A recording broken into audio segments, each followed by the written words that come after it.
தன்னோட கட்சியின் கொள்கை தலைவராக டாக்டர் அம்பேத்கரை ஏற்றுக்கொண்டவர், எல்லோருக்குமான தலைவர் அம்பேத்கர் நூலை வெளியிட்டவர்.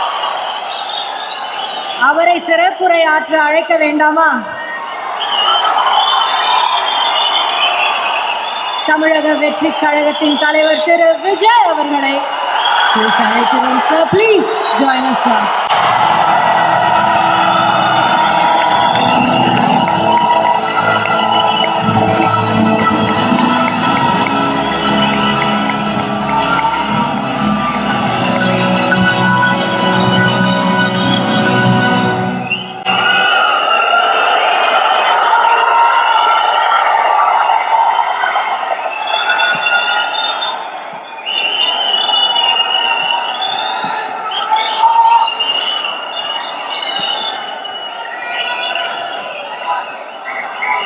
எல்லாருக்கும் வணக்கம்.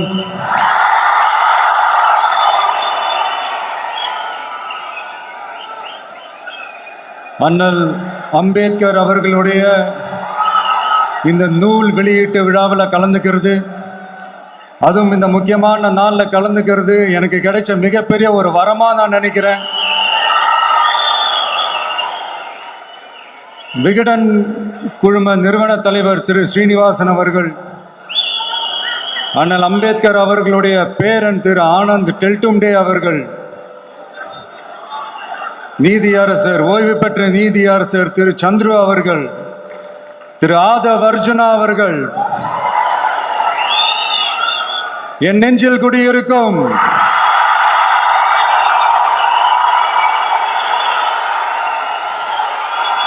என்னுடைய நண்பா நண்பிகள், தோழா தோழிகள்,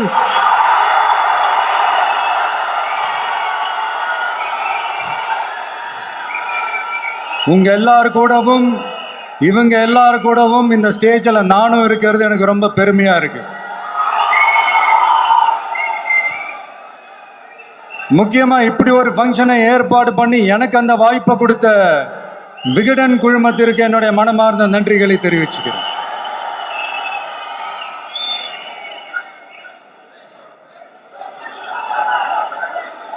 இன்னைக்கும் நிறைய பேர்கிட்ட உங்கள் ஃபேவரட்டான ஹாலிடே டெஸ்டினேஷன் எதுன்னு கேட்டிங்கன்னா நியூயார்க் சிட்டின்னு சொல்லுவாங்க. ஏன்னா அங்கே போய் ஒரு 2-3 நாள் தங்கிட்டு வர்றதே அது ஒரு பெரிய ஸ்டேட்டஸாகவும் ஒரு பெரிய அச்சீவ்மெண்ட்டாகவும் நினைப்பாங்க. ஆனால் 100 வருஷத்துக்கு முன்னாடியே நியூயார்க்லாம் போய் அங்கே உலக புகழ் பெற்ற கொலம்பியா யூனிவர்சிட்டிலலாம் போய் படித்து டாக்டர் பட்டம் வாங்கி சாதித்த ஒரு அசாத்திய மாணவர் ஒருத்தர் இருந்தார். அது கூட பெருசு இல்லை, அவர் எந்த சூழ்நிலையில அங்க போய் படிச்சு சாதிச்சாருன்றதான் மிகப்பெரிய விஷயம். அன்னைக்கு அந்த மாணவரை, நீ இந்த சாதியில பிறந்திருக்கிற, உனக்கெல்லாம் படிக்கிறதுக்கெல்லாம் தகுதி இல்லை, நீ எல்லாம் எதுக்கு ஸ்கூலுக்கு வர, அப்படி இப்படின்ட்டு அவர் வாழ்ற சமூகமே அவரை தடுத்துச்சு. அதையும் மீறி அந்த மாணவர் பள்ளிக்கூடம் போனா சக மாணவர்களுடன் சரிசமா உட்கார்ந்து படிக்க அவருக்கு அனுமதி இல்லை. தாக எடுத்தா தண்ணி கூட குடிக்க முடியல. அப்படி அத்தனை சக்திகளும் அவருக்கு எதிராக இருந்தது. ஆனா ஒரே ஒரு சக்தி மட்டும்தான், நீ படி, எத்தனை தடைகள் வந்தாலும் படி, தொடர்ந்து படி அப்படின்னு சொல்லிக்கிட்டே இருந்தது. அதுதான் அந்த மாணவருக்குள்ள இருந்த அந்த வைராக்கியம். அந்த சின்ன வயசுல அந்த மாணவருக்குள்ள எப்படி அப்படி ஒரு வைராக்கியம் வந்துச்சுன்னு நினைச்சு பார்க்கும்போது உண்மையிலே பிரமிப்பா தான் இருந்துச்சு. அந்த வைராக்கியம் தான் அந்த மாணவரை பிற்காலத்துல இந்த நாட்டோட ஒரு தலை சிறந்த இன்டெலெக்சுவலா டிரான்ஸ்ஃபார்ம் ஆகிறதுக்கும் காரணமா இருந்துச்சு. எனக்கு தெரிஞ்ச உலக வரலாற்றிலே இப்படி ஒரு டிரான்ஸ்ஃபர்மேஷனை யாரும் பார்த்திருக்க மாட்டாங்க. அந்த மாணவர் வேற யாரும் இல்லை, நம்மளுடைய அண்ணல் அம்பேத்கர் அவர்கள் தான்.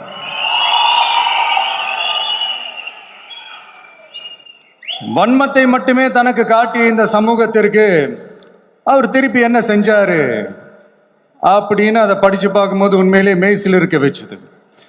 பிறப்பால் நாம் அனைவரும் சமம், நீ எந்த சாதியில பிறந்திருந்தாலும் எந்த மதத்தை பின்பற்றினாலும் சட்டத்தின் முன் நாம் அனைவரும் சமம் அப்படிங்கிற ஒரு உயரிய கோட்பாட்டை உறுதி செய்யும் நம் நாட்டின் அரசியல் சாசன சட்டத்தை வழங்கி நம்ம நாட்டில் இருக்கிற எல்லாருக்குமே ஒரு பெருமை தேடி தந்தவர். இன்னைக்கு ரிலீஸ் பண்ற இந்த புக்கில் எல்லோருக்குமான தலைவர் அம்பேத்கர் அப்படின்ற அந்த புக்கில் ஒரு 100க்கும் மேற்பட்ட கட்டுரைகள், நேர்காணல்கள் எல்லாமே இருக்குது. அதில் என்ன ரொம்ப யோசிக்க வச்சது அவர் எழுதின அந்த பயோகிராஃபி தான்.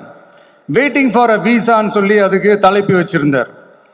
அதில் அவர் லைஃப்பில் ஃபேஸ் பண்ண விஷயங்கள், அவரை பாதித்த விஷயங்கள் எல்லாமே கிட்டத்தட்ட ஒரு 6 சம்பவங்கள் பற்றி அதில் குறிப்பிட்டிருந்தார். அதில் ஒரு 2 விஷயம் எனக்கு ரொம்ப பாதித்தது என்னன்னா, அதில் ஒன்று, அவருக்கு 9 இயர்ஸாக இருக்கும்போது அவரும் அவருடைய பிரதரும் வெளியூரில் இருக்கிற அவங்க அப்பாவை பார்க்கறதுக்காக போகிறாங்க. அப்போ ட்ரெயின்லேருந்து இறங்கி இந்த மாட்டு வண்டிக்காக வெயிட் பண்ணிட்டு இருக்கும்போது ஒருத்தர் கூட அவங்கள ஏற்றிட்டு போகிறதுக்கு தயாராக இல்லை. ஏன்னா அந்த அளவுக்கு தீண்டாமை கொடுமை. அப்புறம் கொஞ்சம் எக்ஸ்ட்ரா பணம் காசெல்லாம் கொடுக்குறோன்னு ஒரு வண்டிக்காரர் ஒத்துக்கிறார். அப்போ கூட அந்த வண்டிக்காரர் என்ன பண்ணுறாருன்னா, அந்த பசங்களை வண்டி ஓட்ட சொல்லிட்டு இவர் தீட்டுப்பட்டுடும்னு சொல்லி வண்டியில் ஏறாமல் நடந்து போகிறார்.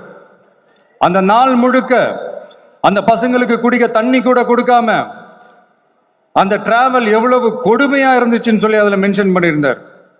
2வது, அதே அம்பேத்கர் அவர்கள் அமெரிக்கா, பிரிட்டன்லாம் போய் படிச்சு டாக்டர் பட்டம்லாம் வாங்கி சாதிச்சு ஒரு பெரிய வழக்கறிஞரா இந்தியாவுக்கு திரும்ப வராரு. அப்போ மும்பைக்கு பக்கத்தில் ஒரு கிராமத்துக்கு அவரை கூப்பிடுறாங்க. அப்போ அவர் ஒரு அரசாங்க பொறுப்பில் இருக்கிறாரு. அந்த கிராமத்துக்காரங்க ஒரு வண்டியை ஒன்று ஏற்பாடு பண்ணி அவரை கூட்டிட்டு வரணும்னு நினைக்கிறாங்க. ஆனால் அந்த வண்டி ஓட்டுறவர் அவருக்கு சமமாக உட்காந்து வண்டி ஓட்டுறதுக்கு யோசிக்கிறார், மறுக்கிறார். ஒரு லண்டனுக்கு போய் ஒரு பாரிஸ்டர் பட்டம் வாங்கிய அம்பேத்கரை விட ஒரு வண்டி ஓட்டுறவர் தன்னை உயர்ந்தவனா நினைக்கிறார். அதுதான் அந்த சமூக கொடுமை தான் அவரை சமத்துவத்துக்காக போராட வச்சுது. எனக்கு ஒரு டவுட்டுங்க, இன்னைக்கு திரு அம்பேத்கர் அவர்கள் உயிரோடு இருந்திருந்தா என்ன நினைப்பாரு? இன்னைக்கு இருக்கிற நம்ம இந்தியாவை பார்த்து அவர் பெருமைப்படுவாரா, இல்ல வருத்தப்படுவாரா, இல்ல அப்படியே வருத்தப்பட்ட எதை நினைச்சு வருத்தப்படுவாரு? இன்னைக்கு நம்ம நாடு முழு வளர்ச்சி அடையணும்னா ஜனநாயகம் காக்கப்படணும். அந்த ஜனநாயகம் காக்கப்படணும்னா அரசியல் அமைப்பு சட்டம் காக்கப்படணும். அதுக்கான பொறுப்பு, அந்த கடமை நம்ம ஒவ்வொருத்தருக்கிட்டையும் இருக்கணும்னு தோணுச்சு. அந்த பொறுப்போடும் அந்த கடமையோடும் தான் இதை நான் ஆணித்தரமா சொல்றேன். ஜனநாயகத்தை நாணிவேர் ஃப்ரீ அண்ட் ஃபேர் எலெக்ஷன்ஸ், சுதந்திரமான மற்றும் நியாயமான தேர்தல். தேர்தல் நியாயமா நடக்கலன்னு நான் சொல்ல வரல, பட் சுதந்திரமாகவும் நியாயமாகவும் தான் தேர்தல் நடக்குது அப்படிங்கிற அந்த அசைக்க முடியாத நம்பிக்கை நம்ம ஒவ்வொரு இந்தியனுக்கும் இருக்கணும்னு தோணுச்சு. அது அமையணும்னா தேர்தல் ஆணையர்கள் கான்சென்சஸ், அதாவது ஒருமித்த கருத்து அடிப்படையில் மட்டும்தான் நியமிக்கப்பட வேண்டும் அப்படின்றத என்னுடைய ஒரு வலிமையான ஒரு கோரிக்கை.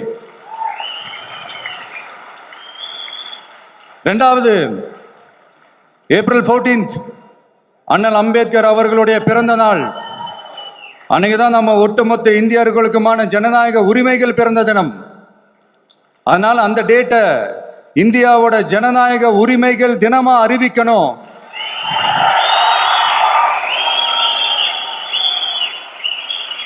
அப்படின்றத என்னுடைய இன்னொரு தாழ்மையான ஒரு வேண்டுகோள். அது இந்திய ஒன்றிய அரசிடம் நான் முன்வைக்கிறேன்.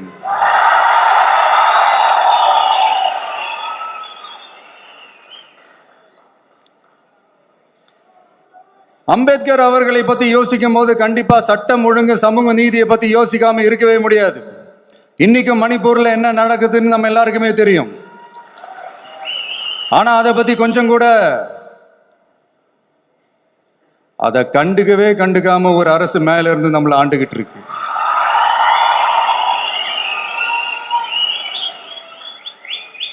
சரி, அங்கதான் அந்த அரசு அப்படி இருக்குன்னா இங்க இருக்கிற அரசு எப்படி இருக்கு?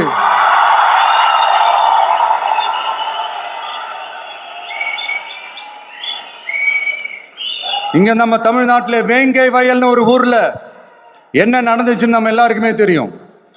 சமூக நீதி பேசுற இங்க இருக்கிற அரசு அதுக்கு எந்த விதமான ஒரு நடவடிக்கை எடுத்த மாதிரியே எனக்கு தெரியலையே. இவ்வளவு காலங்கள் தாண்டி, இத்தனை வருஷங்கள் தாண்டி ஒரு துரும்ப கூட கிள்ளி போடலையே. அதுதான் இதெல்லாம் இன்னைக்கு அம்பேத்கர் அவர்கள் இன்னைக்கு பார்த்தாருன்னா வெக்கப்பட்டு தலை குனிஞ்சு போவார்ல. கரெக்டு, நம்ம நடக்கிற பிரச்சனைகள், நடக்கிற கொடுமைகளுக்கெல்லாம் நம்ம குரல் கொடுக்கணும். ஆனா நடக்கிற பிரச்சனைகள் ஒன்னா ரெண்டா? பெண் குழந்தைகளுக்கு எதிரா, பெண்களுக்கு எதிரா, ஏன் மனித உயிர்களுக்கு எதிரா? இதெல்லாம் நம்ம பார்க்கிறோம், படிக்கிறோம், மற்றவங்க கிட்ட இருந்து கேட்டு தெரிஞ்சுக்கிறோம். இதுக்கெல்லாம் ஒரு நிரந்தரமான ஒரு தீர்வு என்ன தெரியுமா? ரொம்ப சிம்பிள் தான். நம்ம தமிழ்நாட்டு மக்களுக்கு தேவையான அடிப்படை வசதிகளை பாதுகாப்புடன் முறையாக முழுமையாக அளிக்கும், மக்களை உண்மையாகவே நேசிக்கிற ஒரு நல்ல அரசு.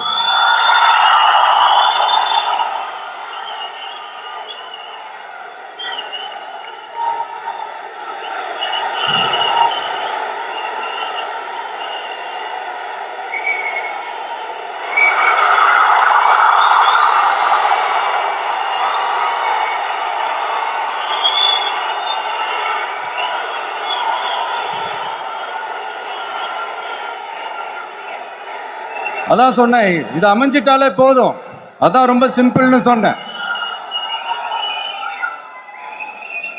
அதனால இங்க டெய்லி நடக்கிற பிரச்சனைகளுக்கு சம்பிரதாயத்துக்காக ட்வீட் போடுறதும், சம்பிரதாயத்துக்காக அறிக்கை விடுறதும், சம்பிரதாயத்துக்காக நானும் மக்களோட மக்களா இருக்கிறேன்னு காட்டிக்கிறதும், சம்பிரதாயத்துக்காக மழை தண்ணியில நின்று போட்டோ எடுக்கிறதும்,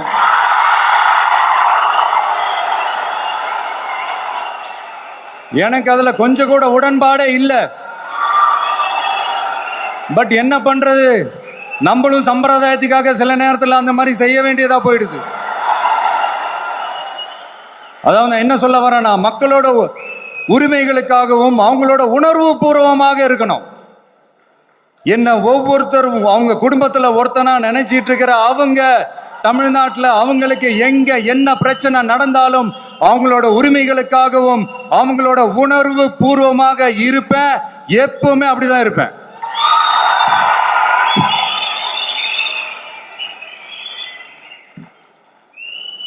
மக்கள் உணர்வுகளை மதிக்க தெரியாத, மக்களுக்கு அடிப்படை சமூக நீதியான பாதுகாப்பை கூட உறுதி செய்ய இயலாத, கூட்டணி கணக்குகளை மட்டுமே நம்பி இருமாப்புடன் 200 வெல்வோம்,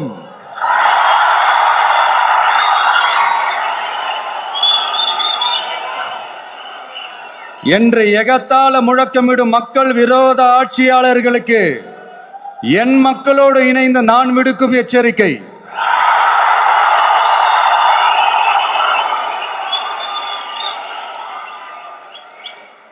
நீங்க உங்களோட சுயநலனுக்காக பல வழிகளில் பாதுகாத்து வரும் உங்கள் கூட்டணி கணக்குகள் அனைத்தும்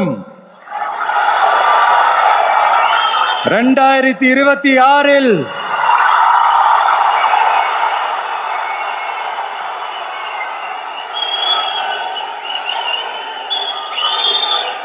மக்களே மைனஸ் ஆக்கி விடுவார்கள்.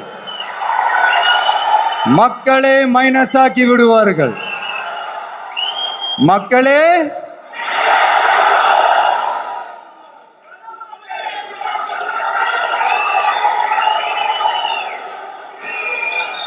எனக்கு இந்த வாய்ப்பு கொடுத்த விகடன் குழுமத்திற்கும் வந்திருக்கும் பெரியோர்களுக்கும் சான்றோர்களுக்கும் மீண்டும் என்னுடைய வணக்கங்கள், மீண்டும் என்னுடைய நன்றிகள். கடைசியா ஒரே ஒரு விஷயம்,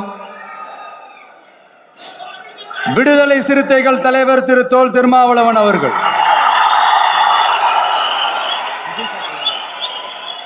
அவங்களால இன்னைக்கு வர முடியாம போச்சு.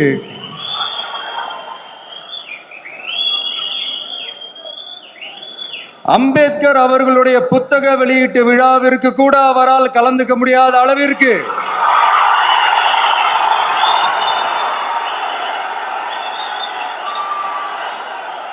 கூட்டணி கட்சிகள் சார்ந்து எவ்வளவு பிரஷர் இருக்கும் என்று என்னால் யூகிக்க முடிந்தாலும் நான் இப்ப சொல்றேன், அவருடைய மனசு முழுக்க முழுக்க இனி நம்மளோட தான் இருக்கும். நன்றி, வணக்கம்.